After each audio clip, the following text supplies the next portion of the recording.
The morning sun was barely peeking over the hills of Willow Creek, Montana, when the growl of diesel engines shattered the quiet of my family's ranch. It was July 12th, 2023, and I bolted out of bed in nothing but a worn-out t-shirt and boxers, my heart pounding like a drum. Through the window, I saw a bulldozer ripping through the cedar fence my great-grandfather had built with his own hands back in 1880. Each splintered post felt like a stab to my chest. That fence wasn't just wood, it was our legacy, marking the boundaries of land my family had held through floods, blizzards, and the Great Depression. I sprinted outside, gravel biting into my bare feet, yelling at the operator to stop. He just pointed to a woman standing by a sleek black SUV, her clipboard gleaming like a weapon in the morning light. Her name was Vanessa Reed, and she looked like she'd stepped out of a corporate boardroom, her tailored suit screaming money. "Mr. Carter," she said, her voice as cold as a winter wind. "This is a legally approved easement. We're building a road through your property, and there's nothing you can do about it." I stared at her, dumbfounded, as she waved a stack of papers like they were the 10 Commandments. "You should be grateful. This road will double your property value." Grateful? For watching my family's history get chewed up by her machine?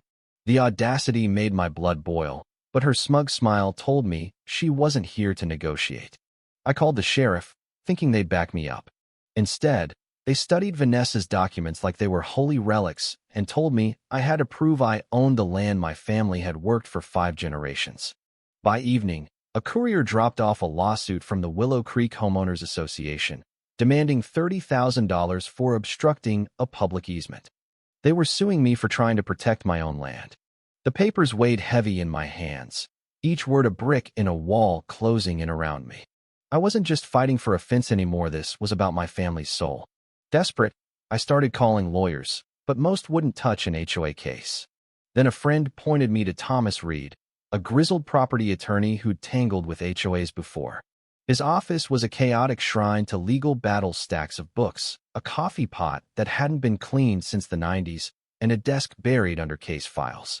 Thomas leaned back in his chair, eyes blazing. "This isn't just about your ranch, Ethan," he said. "It's about stopping these vultures before they swallow every family farm from here to Bozeman." He flipped through Vanessa's easement papers, his brow furrowing. "This was notarized in 1990, but your great-grandfather died in 1987. Something's fishy. That's when we found the first crack in their armor." Buried in the fine print was a clause Vanessa hadn't mentioned. The easement could be revoked with 30 days' notice by the grantor. If my great-grandfather hadn't signed it, and he couldn't have, being dead for 3 years, her whole case was built on sand.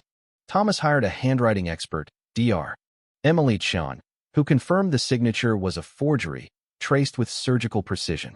"This wasn't some kid with a pen," she said, laying out comparison charts like a detective in a crime novel.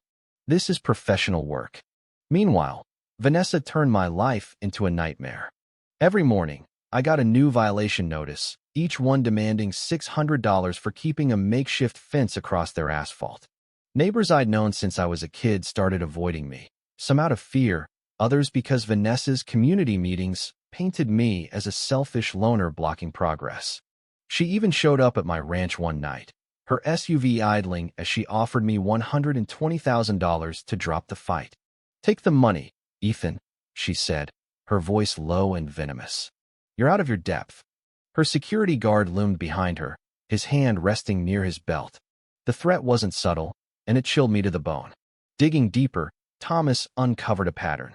The HOA had pulled the same scam on 4 other families in the county, all elderly, all with land bordering a shiny new luxury development called Silver Ridge. The developers, Pinnacle Properties, had bought up surrounding parcels at dirt-cheap prices 20% below market. Without a road through my ranch, their project was dead in the water. Suddenly, Vanessa's obsession with my land made sense. It was the key to a $60 million payday. Then I found the game changer. In my attic, buried under dusty recipe cards, was my great-grandfather's 1987 will. In his spidery handwriting, he'd written, "This land shall never be subject to easements without the consent of all living heirs, renewed every decade." It hadn't been processed through probate, which meant it was still legally binding. The easement Vanessa was waving around was void from the start. I called Thomas, my hands shaking with hope, but before I could speak, I saw a shadow slip a new document under my door. My stomach dropped as I read it. A new HOA motion claiming my resistance endangered public safety. Thomas warned me that fighting back would make us targets. These people don't play fair, he said. They've got money, lawyers, and connections. He wasn't wrong. One night, someone broke into his office, scattering our files, but stealing no thinga clear warning. The security camera was spray-painted black.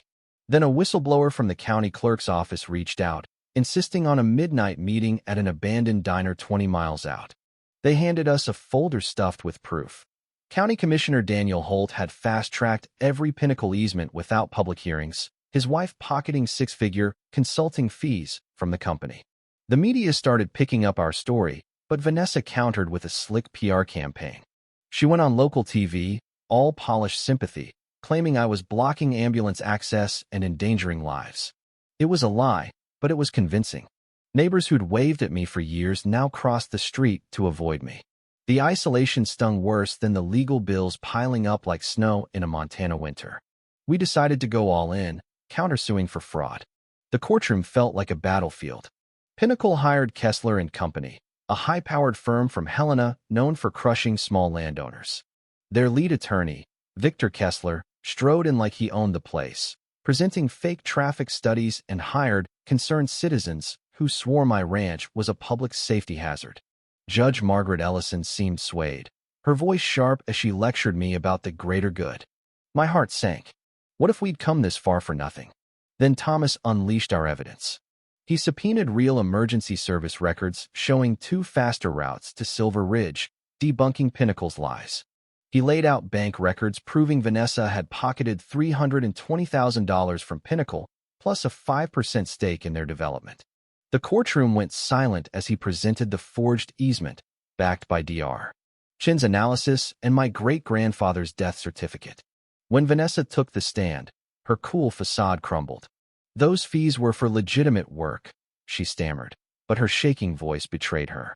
The judge's eyes narrowed, and I knew we had her. The turning point came when Maria Alvarez, a 70-year-old widow who'd lost her orchard to the same scheme, testified about a notary seal she'd seen altered. Federal agents stormed the courthouse mid-hearing, warrants in hand. Vanessa's empire was collapsing. She tried to pin it on rogue HOA members and even implicated Holt, but the money trail led straight to her. She'd stolen $2.5 million in land across 3 counties, targeting vulnerable families who couldn't fight back. The judge didn't just dismiss the HOA's lawsuit, she ordered them to pay $85,000 in my legal fees and $60,000 in punitive damages for malicious litigation.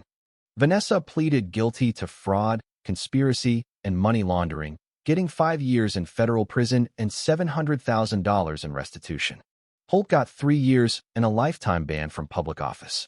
The HOA was dismantled, its fraudulent easements voided.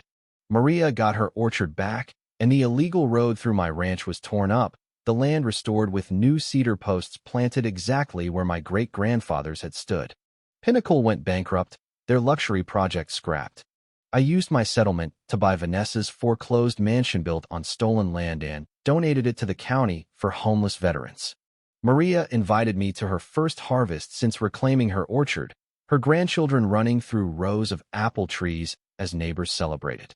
I set up a legal fund to help other families fight HOA scams, vowing no one would face this alone. Standing on my ranch at sunset, the new fence glowing in the fading light, I could almost hear my great-grandfather's voice. You fought for what's ours, Ethan. This land wasn't just dirt, it was a promise, kept for 5 generations and counting. But as I looked out, questions gnawed at me. How many other families are fighting battles like this, outgunned by money and power?